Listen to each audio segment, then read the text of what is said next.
नमस्कार। ओम आराधना चैनल में आपका हार्दिक स्वागत है। इस साल कब है हनुमान जयंती? जानते हैं शुभ मुहूर्त और बजरंगबली की पूजा विधि। वीडियो शुरू करें इससे पहले आप सभी से निवेदन है, प्लीज़ चैनल को लाइक, शेयर और सब्सक्राइब करें। बड़े बड़े पर्वत उठाने वाले, समुद्र लांघ जाने वाले और स्वयं ईश्वर का कार्य संवारने वाले संकट मोचन हनुमान का अवतरण चैत्र माह में पूर्णिमा तिथि को हुआ था। इसी उपलक्ष्य में हर साल चैत्र मास की पूर्णिमा तिथि यानी रामनवमी के ठीक 6 दिन बाद हनुमान जन्मोत्सव का पर्व मनाया जाता है। ये पर्व विश्व भर में हनुमत भक्तों द्वारा धूमधाम से मनाया जाता है। हनुमान जन्मोत्सव पर भगवान हनुमान की पूजा आराधना का विशेष महत्व होता है।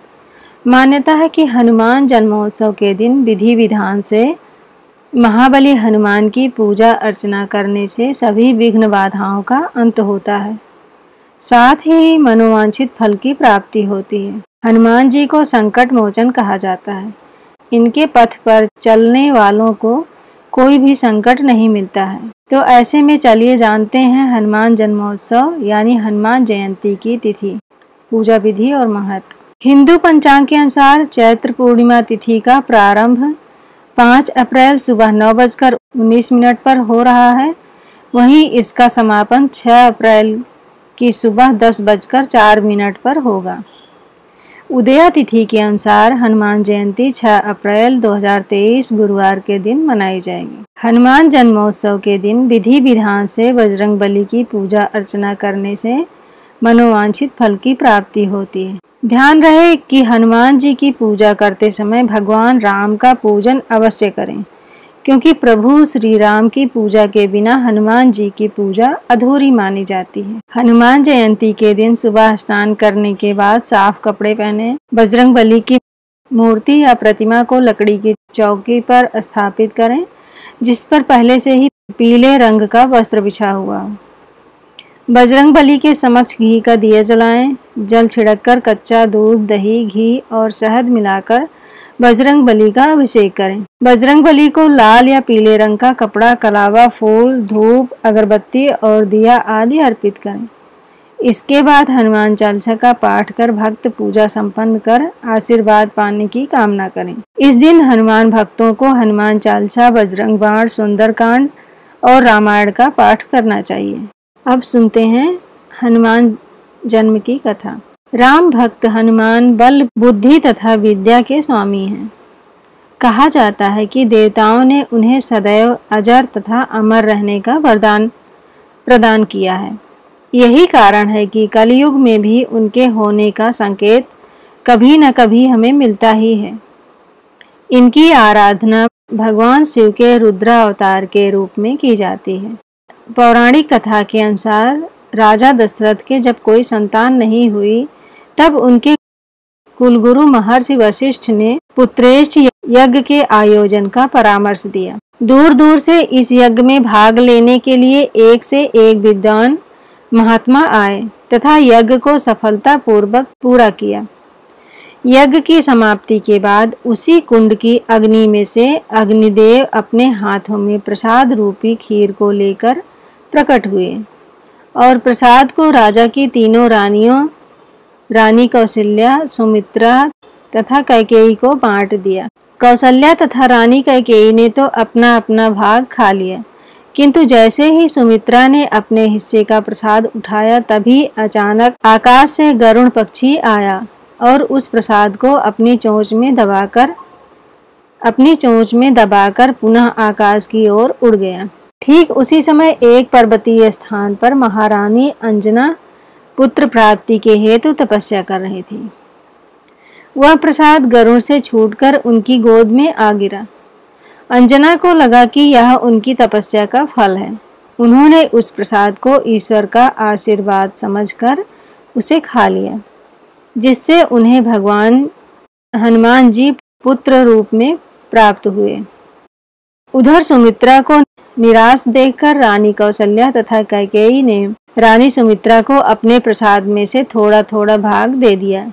इसी कारण रानी सुमित्रा के 2 जुड़वा संतान के रूप में लक्ष्मण, तथा शत्रुघ्न पैदा हुए। साथ ही राजा दशरथ की रानी कौशल्या को श्री राम तथा कैकेयी को भरत पुत्र रूप में प्राप्त हुए। एक अन्य कथा हमें बताती है कि देवताओं के राजा इंद्र के स्वर्गलोक में बहुत सी अप्सराएं रहा करती थी। उन्हीं अप्सराओं में से एक पुंजिक स्थला नाम की अप्सरा थी। एक समय वह इंद्र की सभा में उपस्थित थी। तभी दुर्वासा ऋषि का स्वर्गलोक में आगमन हुआ।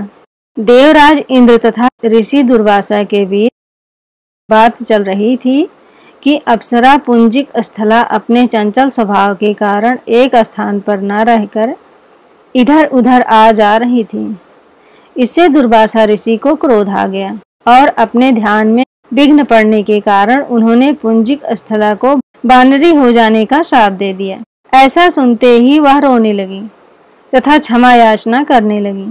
तब राजा इंद्र तथा अन्य देवताओं की प्रार्थना करने पर ऋषि दुर्वासा का क्रोध शांत हुआ और उन्होंने कहा कि दिया हुआ शाप तो वापस नहीं लिया जा सकता, लेकिन मैं तुम्हें यह आशीर्वाद देता हूँ कि तुम्हारा जन्म पृथ्वी लोक पर वानर श्रेष्ठ राजा विरज के यहाँ होगा। तुम अपनी इच्छा के अनुसार जब चाहोगी अपना रूप भी बदल सकोगी और भविष्य में तुम पराक्रमी महाबली तथा तेजोमय पुत्र की माता बनोगी, जिसकी ख्याति युगों युगों तक स्थापित रहेगी।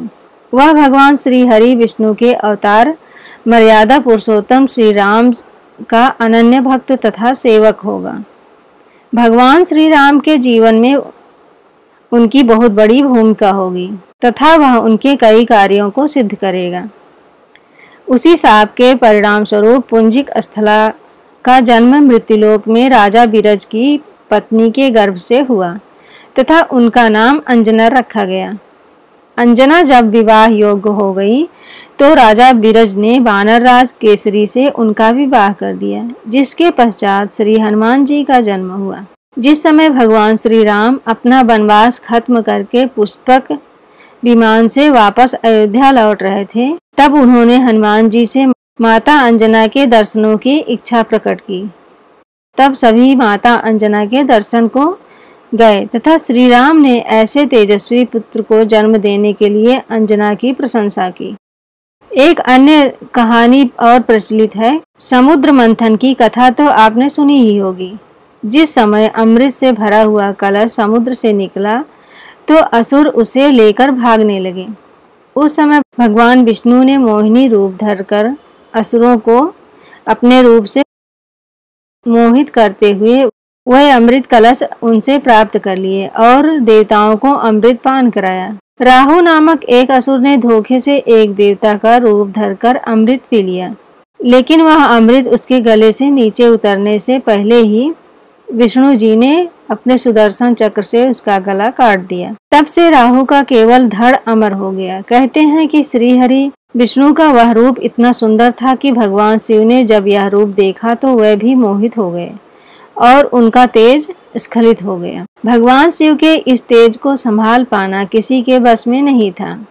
सभी देवता विचार करने लगे कि इस तेज का क्या किया जाए।